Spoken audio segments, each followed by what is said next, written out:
Hello guys, कैसे हैं आप सब? मजे में? बारिश हो रही है, बारिश का आनंद लिया जा रहा है क्योंकि हम सब जानते हैं कि महामारी तो चली रही थी, उसके साथ साथ एक चक्रवात भी आ गया, ताउते जिसको नाम दिया गया है। और ताउते को जो नाम दिया है, किस देश ने दिया है पता है सबको? वो म्यांमार ने दिया है। तो ये एक तूफान है, चक्रवात है, जिसके प्रभाव से राजस्थान भी आया हुआ है। और राजस्थान में हम देख रहे हैं कि 2-3 दिन से लगातार बारिश हो रही है, ठंडी हवाएं चल रही हैं, तो हम घर से निकल भी नहीं पा रहे हैं। सबके कूलर, पंखे, एसी सब बंद हो गए ना। हाँ, सबके बंद हो गए और गरम गरम खाने को मन कर रहा है, पकोड़े वकोड़े सबके बन रहे हैं, मस्त चल रहा है माहौल। तो इसीलिए हमें आनंद लेना है, खुश रहना है। जो वैश्विक महामारी है, इससे अपने आप को बचाना है और इसकी टेंशन भी नहीं लेनी है, क्योंकि बीमारियां आती रहती हैं, चली जाती हैं। हम अगर अपने मन को मजबूत रखेंगे तो कोई भी बीमारी हमारे सामने टिक नहीं पाएगी और हम खुश रहेंगे। लेकिन साथ में ये ध्यान भी रखना है, हमें हमारी पढ़ाई नहीं छोड़नी है, उसको हमें लगातार उससे टच में रहना है, उसको पढ़ते रहना है, उसे हमें लगातार जारी रखना है। ठीक है, तो आज हम अगला चैप्टर हमारा जो शुरू कर रहे हैं, अभी ध्यान से देखें, जो हमारी सेकेंड यूनिट चल रही है, यूनिट नंबर सेकेंड, उसका जो 2 चैप्टर हो चुके हमारा। पहला राजनीतिक समाजीकरण हो गया और राजनीतिक संस्कृति भी हो गया। आज तीसरा जो हमारा चैप्टर चलेगा, राजनीतिक सहभागिता, पॉलिटिकल पार्टिसिपेशन। सबको पता है राजनीतिक सहभागिता, राजनीति तो हम समझ में आ गया कि राज्य की जो राजनीति होती है, राज्य जो राजनीति करता है, राज्य जो नीति अपनाता है, उसको हम राजनीति कहते हैं। जनता की जो भागीदारी होती है, हमारी जो भागीदारी होती है, उसको हम क्या कहेंगे? सहभागिता, यानी कि सबकी भागीदारी। तो राजनीति में सबकी भागीदारी, ये हमारा जो है एक आधुनिक अवधारणाओं में प्रमुख अवधारणा है। ये कैसी है? ये आधुनिक अवधारणा, आधुनिक अवधारणा में प्रमुख धारणा है ये। क्या? राजनीतिक सहभागिता। अब देखो, इसका प्रारंभ तो हमें कहां मिलता है? रूसो और गणतंत्रवादियों के लेखों में। रूसो हम जानते हैं, रूसो के जो हमारे राजनीतिज्ञ हैं, चिंतक थे, और इनके गणतंत्रवादी, गणतंत्र जानते हैं, तो इनके लेखों में हमें सहभागिता, राजनीतिक सहभागिता का वर्णन मिलता है। मोस्टली किसमें? व्यवहारवादियों में। किसमें? व्यवहारवादियों में। व्यवहारवादियों ने इसकी शुरुआत की कि राजनीति में जनता की भागीदारी होनी चाहिए। और वैसे भी हम जानते हैं कि आज जो समाज में, हमारे जो राज्यों में हमारे जो व्यवस्था अपनाई गई है, लोकतंत्र की अपनाई गई है, और लोकतंत्र में स्वतः ही जनता की भागीदारी होती है, तो हम कह सकते हैं कि राजनीतिक सहभागिता एक लोकतंत्र से संबंधित है। तो हम मान के चले कि रूसो व गणतंत्रवादियों में हमने इसको पढ़ा, वहां से हमने इसकी शुरुआत देखी, व्यवहारवादियों ने इसको आगे बढ़ाया। अब हम देखते हैं राजनीतिक सहभागिता के स्वरूप कितने प्रकार के होते हैं। राजनीतिक सहभागिता के स्वरूप, इसके 2 प्रकार हैं। इसमें पहला हमारा है निर्णय, निर्णय प्रक्रिया, और लोकतांत्रिक। दूसरा क्या है? लोकतांत्रिक। यहां देखें, लोकतांत्रिक 2 प्रकार देखे हमने इसका, निर्णय प्रक्रिया और लोकतांत्रिक। अब हमें देखना है इसमें निर्णय प्रक्रिया, यानी कि निर्णय जब भी होता है राजनीति में, उसमें जनता की भागीदारी। हम जानते हैं सरकार चुनने में भी किसका निर्णय होता है? जनता का निर्णय होता है। तो निर्णय प्रक्रिया में जब हमारी भागीदारी होगी तो हम डायरेक्टली राजनीति में हिस्सेदारी लेंगे, और वो क्या कहलाएगी? राजनीतिक सहभागिता। एक तो ये हो गया इसका स्वरूप। दूसरा है इसका लोकतांत्रिक। लोकतांत्रिक में हम देखो, पेरी ने जो कहा, पेरी जो हैं राजनीतिक चिंतक, उन्होंने कहा राजनीतिक सहभागिता से संबंधित प्रत्येक पुस्तक लोकतंत्र से संबंधित होती है। कि जब भी हम देखेंगे कि राजनीति में सहभागिता आएगी तो किससे संबंधित लगेगी? हमें लोकतंत्र से। स्वतः ही हम समझ जाते हैं कि लोकतंत्र में जब जनता की भागीदारी आएगी तो सहभागिता कहलाएगी, और सहभागिता है तो लोकतंत्र से संबंधित है। तो दोनों ही शब्द क्या है? मिले हुए हैं और एक दूसरे से निर्भर हैं। तो दूसरा हमारा वर्बा और नी ने भी कहा, क्या? जहां निर्णयों में कम लोग भागीदार होते हैं,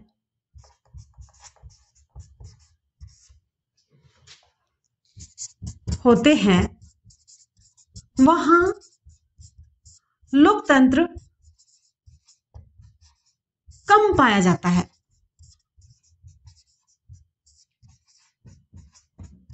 परंतु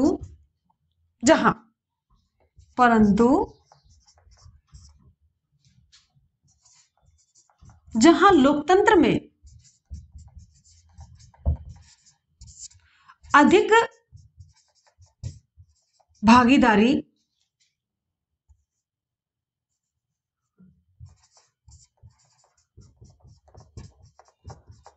मिलती है,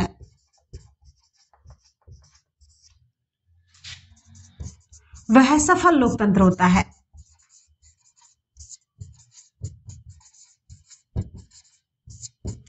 कहने का मतलब जहां निर्णय में लोगों की कम भागीदारी होती है वहां कम लोकतंत्र पाया जाता है, और जहां जिस लोकतंत्र में यानी जहां जनता की ज्यादा भागीदारी मिलेगी वहां हमें सफल लोकतंत्र मिलेगा। तो ये हमारी किसने दी? वर्वा और नी ने कोटेशन। तो दोनों की कोटेशन हमारे लिए इंपॉर्टेंट है, अपनी पुस्तक में देख के अच्छे से याद कर लेना इसको। अगला जो हमारा पॉइंट चलेगा इसमें देखो, बेंजामिन बार्बर जो हमारे एक लेखक हैं, उन्होंने क्या लिखा कि जो है लोकतंत्र क्या है? एक सशक्त आधार है, सशक्त सहभागीदारी है राजनीति की। तो उन्होंने इन दोनों को कहा कि उसमें एक जो सशक्त लोकतंत्र के लिए कहा, उन्होंने सशक्त लोकतंत्र के लिए एक शब्द यूज लिया क्या कि थिन डेमोक्रेसी पॉलिटिकल एजुकेटिंग। ये शब्द इन्होंने इसके लिए इस्तेमाल किए, किसने? बेंजामिन बार्बर ने। तो ये हमारे लिए एक नंबर का क्वेश्चन बन सकता है कि जो ये शब्द हैं थिन डेमोक्रेसी पॉलिटिकल एजुकेटिंग, ये शब्द किसके हैं? तो किसके हैं? बेंजामिन बार्बर के हैं। तो ये हमें नोट कर लेना है। अगला आज हमारा जो पॉइंट है, नागरिक चेतना और सहभागिता। सबको पता है नागरिक चेतना क्या है। नागरिक क्या होते हैं? सबसे पहले ये हमें ध्यान रखना है कि जिस देश में हम रहते हैं, जहाँ की हम आबो हवा खाते हैं, जहाँ हम जिसके अधिकारों का, जिसके कर्तव्यों का हम निर्वहन करते हैं, उस देश के हम क्या कहलाते हैं? नागरिक कहलाते हैं। तो नागरिक और नागरिक की चेतना मतलब हम जानते हैं मस्तिष्क, बुद्धि और उसकी सचेतपन। तो उसमें हमें क्या करना है? जब सहभागिता तभी ज्यादा होगी जब जिस देश के नागरिक सचेत होंगे अपने अधिकारों के प्रति, अपने कर्तव्यों के प्रति। जिस देश के नागरिक शिक्षा में अव्वल होंगे, अपनी हर चीज में, हर एक्टिविटीज में आगे होंगे, वहां वो ज्यादा भागीदारी निभाएंगे। और लोकतंत्र तभी सफल होगा जिस देश के नागरिक सचेत होंगे। जहां पढ़े लिखे नहीं, हम देखते हैं पश्चिमी एशियाई देशों में देखें या फिर हम अफ्रीकी देशों में देखें, तो वहां क्या है? वहां जनता पढ़ी लिखी नहीं ज्यादा, वो अपने अधिकारों के प्रति सचेत भी नहीं है, इसलिए उनको कभी किसी नाम से, कभी काले गोरे के नाम से, कभी किसी के नाम से दबाया जाता है। लेकिन जहां जैसे हम देखते हैं ब्रिटेन है, फ्रांस है, अमेरिका है, जर्मनी है, ऐसी डेवलप कंट्रीज जो हैं जिनके नागरिक क्या है, वो सिटीजन एकदम सचेत हैं अपने अधिकारों के प्रति। जब भी उनके अधिकारों का कोई हनन होता है, उनसे छीने जाते हैं, तो वो सड़क पे आ जाते हैं और अपने अधिकारों की मांग करते हैं। तो उससे सहभागिता क्या होती है? बढ़ती है। तो ये लोकतंत्र का सफल मूल मंत्र है कि जिस देश के नागरिक चेतना अच्छी होगी, नागरिक सचेत होंगे, वहां जो लोकतंत्र है बिल्कुल सफल होगा, उसको कोई रोक नहीं सकता। इसी प्रकार हम देखते हैं अगला हमारा जो पॉइंट है, राजनीतिक सहभागिता का अभिजात्य स्वरूप। राजनीतिक सहभागिता समझ गए हम कि इसमें अभिजात्य स्वरूप, अभिजात्य मतलब एक विशेष वर्ग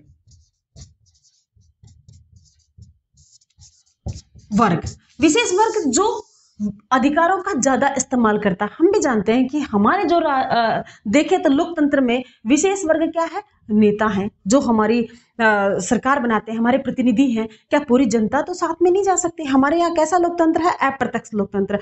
अप्रत्यक्ष लोकतंत्र में क्या होता है कि जनता अपनी प्रतिनिधियों को चुन करके सरकार बनाती है, और सरकार में जो लोग हैं निश्चित हैं, हमें पता हमारे लोकसभा में कितने सदस्य हैं? 545। कितने हो सकते हैं? 552 हो सकते हैं।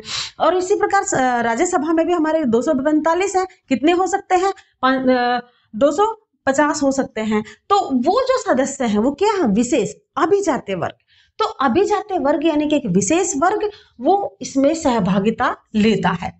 हमें जानते हैं, क्योंकि हम तो कानून बना नहीं सकते, हम में इतनी चेतना भी नहीं है। हमारे जो प्रतिनिधि हैं, हमने जिनको विश्वास किया कि तुम हमारे लिए काम कर सकते हो, तुम हमारे लिए कानून बना सकते हो, तो वो उनको हमने प्रतिनिधि चुन करके भेजा। तो वो क्या हो गए? विशेष वर्ग, एक अभिजात्य स्वरूप। तो ये हमारा सहभागिता में इसका मोस्टली रोल होता है। अगला हमारा जो है राजनीतिक सहभागिता के स्वरूप तो हमने देखे थे, निर्णय प्रक्रिया और क्या, लोकतंत्र। इसके बाद हमारा दूसरा पॉइंट भी है इसमें, राजनीतिक सहभागिता का स्वरूप एक और भी है।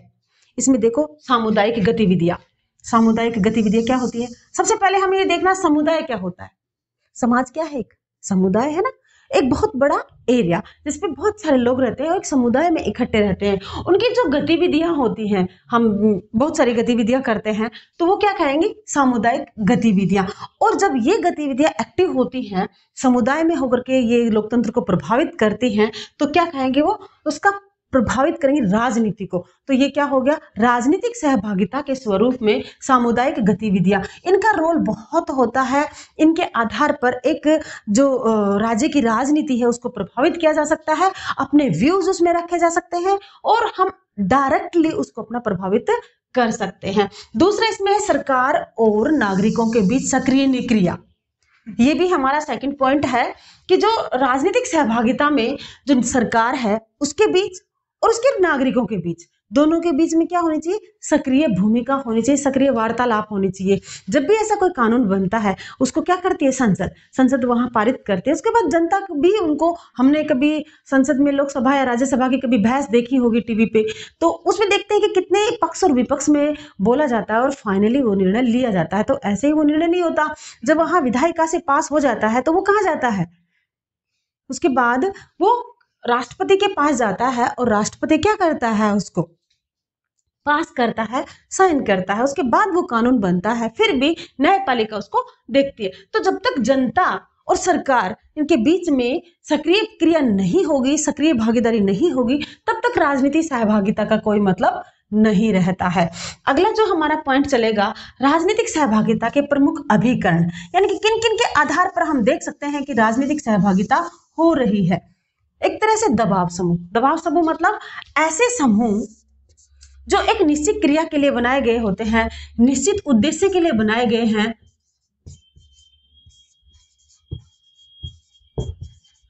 निश्चित उद्देश्य के लिए बनाए जाते हैं और सरकार पर क्या बनाते हैं? वो दबाव बनाते हैं अपना कार्य करने के लिए। और जब उनका वो कार्य पूरा हो जाता है तो ये दबाव समूह क्या हो जाते हैं? डिसमिस हो जाते हैं, खत्म हो जाते हैं। तो जो दबाव समूह की भूमिका होती है वो राजनीतिक सहभागिता का प्रथम अभिकरण है। इसके आधार पर हम अपनी भागीदारी देते हैं, या हमारा ऐसा कोई कार्य होता है, किसी एक समुदाय विशेष का कार्य होता है और जब सरकार से हमें वो करवाना होता है तो हम क्या करेंगे? उसके लिए एक समूह बनाएंगे और समूह बना करके सरकार पर हम उस कार्य को करने के लिए दबाव बनाएंगे और वो क्या कहलाएगा? वो समूह दबाव समूह कहलाएगा। तो ये हमारा इसका निश्चित उद्देश्य के लिए बना जाता है, इसके बाद ये खत्म हो जाता है। आरंभक, प्रस्ताव पारित करना, किसी भी कार्य को करने के लिए प्रस्ताव, जैसे हम देखते हैं कि संसद में कोई भी विधेयक पारित होता है उसके लिए क्या बनता है? प्रस्ताव आता है, प्रस्ताव पारित होता है। तो ये राजनीतिक सहभागिता का दूसरा इसका अभिकरण है और इसमें प्रस्ताव का इंपॉर्टेंस ये है कि व्यक्ति अपने विचारों को प्रस्ताव के माध्यम से भी वहां ला सकता है। प्रत्याहन, वापस बुलाना, ये हमारे लिए इंपॉर्टेंट है। प्रत्याहन मतलब वापस बुलाना। हम जानते हैं कि लोकतंत्र में जो सरकार के प्रतिनिधि होते हैं, हमारे जो प्रतिनिधि होते हैं, जो सरकार बनाते हैं, वो कौन चुनता है? जनता चुनती है और जनता चुन करके उनको भेजती है। जब जनता को लगता है, नागरिकों को लगता है कि ये जो प्रतिनिधि हैं सही कार्य नहीं कर रहे हैं, तो वो क्या करेंगे? उनको वापस बुला लेंगे, वापस बुला लेंगे।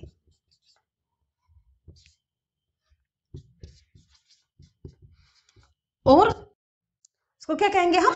प्रत्याहन। प्रत्याहन मतलब वापस बुला लेना। जब भी कोई लगता है कि नागरिकों को कि हमारा कार्य सही नहीं हो रहा, हम ऐसे भी देखते हैं कि 5 साल में हमारे इलेक्शन होते हैं और 5 साल में लगता है कि हमें ये सरकार ने हमारा कार्य नहीं किया अच्छे से, तो अगले साल हम अगले इलेक्शन में उसको इलेक्टेड नहीं करते हैं, उनको नहीं चुनते हैं, हम दूसरे प्रतिनिधि को वापस लेके आते हैं। तो ये क्या कहलाता है? एक तरह से प्रत्याहन। हमारे यहाँ एक्चुअल में देखा जाए तो नहीं हो पाता है, परंतु जहाँ विकसित कंट्रीज है, जो डेवलप कंट्रीज हैं, वो क्या करते हैं? वो प्रत्याहन करते हैं, वापस बुलाते हैं। अगला पॉइंट हमारा जो है अभिकरण में जन सुनवाई। जन सुनवाई मतलब जनता की सुनवाई। जब भी कोई जनता का मैटर आता है, ऐसा लगता है कि जनता की सुनवाई सरकार को करनी चाहिए, तो सरकार के सामने अपनी जनता जाती है और अपने व्यूज रखती है। माना सभी जनता नहीं जाती, लेकिन कुछ लोग होते हैं जो इस चीज में एक्टिव होते हैं और वो जनता का पक्ष सरकार के सामने रखते हैं। अगला है सलाहकार परिषदें। कुछ सलाहकार परिषदें, हम पता है कि आज संसदीय व्यवस्था हमारे भी कैसी व्यवस्था, संसदात्मक व्यवस्था है। और संसदात्मक में जितने भी विभाग होते हैं, सब विभाग अपने कार्य करने के लिए पहले एक सलाहकार परिषद का गठन कर लेते हैं। और उसमें कौन होते हैं सलाहकार परिषद में? विषय विशेषज्ञ होते हैं और वो सलाह देते हैं किसी भी कार्य को करने की। जब सही कार्य होता है उसकी सलाह वो सलाहकार परिषद से ली जाती है। अगला है परीक्षा। परीक्षा मतलब किसी भी कार्य पर मतदान करना, निर्णय पर मतदान करना। अगर ऐसा कोई कार्य आता है, जैसे हम देखते हैं कि स्विट्जरलैंड में कैसा शासन व्यवस्था, वह प्रत्यक्ष लोकतंत्र है और वहाँ प्रत्यक्ष लोकतंत्र है, इसलिए कोई भी निर्णय लिया जाता है तो किस परीक्षा के आधार पर लिया जाता है? पूरी जनता को मतदान के लिए कहा जाता है और मतदान करती है, तो ये क्या कहलाएगा? परीक्षा। उसी के आगे सविनय अवज्ञा। सविनय अवज्ञा शब्द तो तुम सुनते आ रहे हो, हमने भी देखा, 10वीं में भी तुमने पढ़ा होगा, 9th में भी पढ़ा होगा। राष्ट्रीय आंदोलन में तुमने सविनय अवज्ञा, महात्मा गांधी का हथियार जो देखा होगा, सविनय अवज्ञा यानी कि विनय पूर्वक मना कर देना। तो जब भी ऐसा सरकार नागरिकों को लगता है कि जो हमारी सरकार है, जो हमारी कार्य नहीं कर पा रही है अच्छी तरह से, तो उसको हम मना कर दें। और किस प्रकार मना करेंगे? हम सविनय से, विनय पूर्वक उसकी अवहेलना करेंगे, उसकी अवज्ञा करेंगे। इसी प्रकार राजनीतिक प्रतिहिंसा, ये जो है ये हालांकि सही नहीं है। कैसे? क्योंकि जब भी हिंसा होती है तो हमें पता है कि नुकसान तो होगा ही, वो भी देश का हो चाहे नागरिक का हो, नुकसान तो देश का ही होना है। इसलिए राजनीतिक प्रतिहिंसा होगी, इसमें भी सहभागिता हम एक तरह से कह सकते हैं। हालांकि इसमें हड़ताल है, हम देखते हैं कई बार ऐसे स्थिति आ जाती है कि लोग हिंसा पे भी उतर आते हैं, सीधी सीधी हड़ताल हो रही है या कोई मार्च हो रहा है, तो उसमें भी कोई ऐसे सामाजिक तत्व होते हैं जो ऐसा कर देते हैं जिससे वो हिंसा का रूप ले लेता है। हमने देखा था हरियाणा में जाट आंदोलन भी देखा था, राजस्थान में भी गुर्जर आंदोलन में कभी ऐसा हो गया कि छुटपुट घटनाएं चलती रहती हैं, तो क्या कहलाती है? राजनीतिक प्रतिहिंसा। तो हम इसमें क्या करेंगे कि जो हमारे राजनीतिक सहभागिता है, इसके अभिकरण है, एक बार फटाफट इसके रिवीजन करेंगे। सबसे पहले दबाव समूह। दबाव समूह हम किसी निश्चित उद्देश्य को बनाने के लिए या पूर्ति करने के लिए बनाया गया समूह दबाव समूह कहलाएगा। आरंभक यानी कि किसी निर्णय पर प्रस्ताव पारित करना। फिर प्रत्याहन यानी कि जनप्रतिनिधियों को बुला लेना, अपने प्रतिनिधि जो उन्होंने इलेक्शन करके भेजे उनको वापस बुला लेना। जन सुनवाई, सरकार जनता की सुनवाई करे। सलाहकार परिषदें, प्रत्येक विभाग की सलाह देने के लिए एक परिषद। परीक्षा, किसी भी निर्णय पर मतदान करना। और सविनय अवज्ञा, विनय पूर्वक मना कर देना। राजनीतिक सहभागिता, ये सारे हमारे क्या है? राजनीतिक सहभागिता के अभिकरण। इसके बाद अगला जो हमारा पॉइंट चलेगा वो चलेगा राजनीतिक सहभागिता की उपादेयता यानी कि उपयोगिता। क्या है राजनीतिक सहभागिता की उपयोगिता? हम सब जानते हैं कि जहां जनता की भागीदारी होगी, नागरिकों की भागीदारी होगी, वो शासन सफल होगा। तो इसलिए हम इसको मना ही नहीं कर सकते कि राजनीति में जनता की भागीदारी सही नहीं है। हम मानते हैं कि राजनीतिक सहभागीदारी होनी चाहिए और इस हद तक होनी चाहिए कोई भी सरकार अपनी मन मर्जी से तानाशाही ना अपना पाए। सरकार जनता का, नागरिकों का सहयोग लेते हुए उनके प्रति वफादार रहे, उनके प्रति कार्यबद्ध रहे, उनके कार्य को प्राथमिकता दे। तो ये उपयोगिता बहुत ही जरूरी है कि राजनीति में सहभागिता नागरिकों की बहुत ही इंपॉर्टेंट है। इसी प्रकार अगला जो हमारा पॉइंट है राजनीतिक सहभागिता के पक्ष में दृष्टिकोण। तो ये हम जानते हैं कि जब भी सहभागिता होगी तो नागरिकों को अपने अधिकार मिलेंगे। क्या मिलेंगे? नागरिकों को राजनीतिक अधिकार मिलेंगे, अधिकार मिलेंगे ताकि वो अपने राजनीति में आगे बढ़ पाए। और उसमें क्या होगा? राजनीतिक शिक्षा मिलेगी, उसको राजनीति की शिक्षा मिलेगी ताकि वो राजनीति कर सके और आगे हो सकता है वो प्रतिनिधि के रूप में खड़ा हो जाए। तो ये उसे तीसरा, उसकी चेतना विकसित होगी। क्या? राजनीतिक चेतना किसकी? नागरिक की राजनीतिक चेतना विकसित होगी।